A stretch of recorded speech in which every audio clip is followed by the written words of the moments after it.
আজ আমরা গঙ্গা নদীকে নিয়ে কথা বলবো, যে নদী একদিকে দেবী আরেকদিকে প্রায় নর্দমা। ভাবা যায়, একদিকে এই নদীকে স্বর্গীয় ভাবা হয়, যা পাপ ধুয়ে দেয়, অন্যদিকে এটাই লক্ষ লক্ষ মানুষের দূষণে ভরা। হিন্দু পুরাণ বলছে, এক রাজার তপস্যার ফলে দেবী গঙ্গা স্বর্গ থেকে পৃথিবীতে নেমে আসেন। আর এই বিশ্বাসের কারণেই কিন্তু গঙ্গা হয়ে উঠেছে মা গঙ্গা, মানে জীবনদাত্রী মা।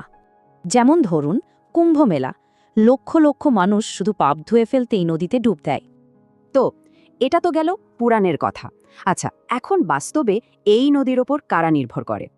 এর অববাহিকা যে কতটা বিশাল দেখুন, ভারতের প্রায় 1/4 জায়গায় এর মধ্যে পড়ে।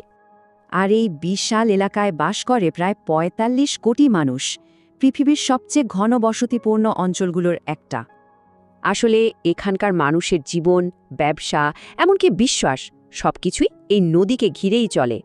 কিন্তু এত মানুষের চাপ সামলাতে গিয়ে নদীটি এখন এক ভয়ঙ্কর সংকটের মুখে। ভাবুন একবার, প্রতিদিন ১৩০ কোটি লিটার অপরিশোধিত ময়লা জল সরাসরি গঙ্গায় গিয়ে মেশে। শুধু তাই না, কারখানার বর্জ্য আর চাষের বিষাক্ত রাসায়নিকও মিশছে এই জলে। আর এই ভয়াবহ দূষণের ফলে গাঙ্গেয় ডলফিন বা ঘড়িয়ালের মতো বিরল প্রাণীরা আজ হারিয়ে যেতে বসেছে।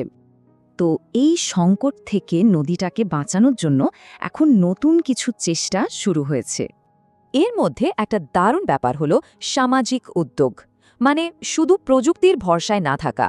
এখানে মানুষের ধর্মীয় বিশ্বাস আর সংস্কৃতিকে কাজে লাগিয়ে তাদেরকেই নদী বাঁচানোর জন্য উৎসাহিত করা হয়। যেমন WWF এর একটা প্রকল্প দেখিয়েছে, স্থানীয়দের সঙ্গে নিলে ছোট ছোট শহরেও প্লাস্টিক ব্যান করা সম্ভব।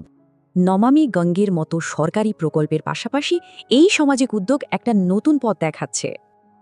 এখন আসল প্রশ্ন হল, আধুনিক বিজ্ঞান আর মানুষের প্রাচীন বিশ্বাস, এই দুই মিলে কি মা গঙ্গাকে বাঁচানো যাবে?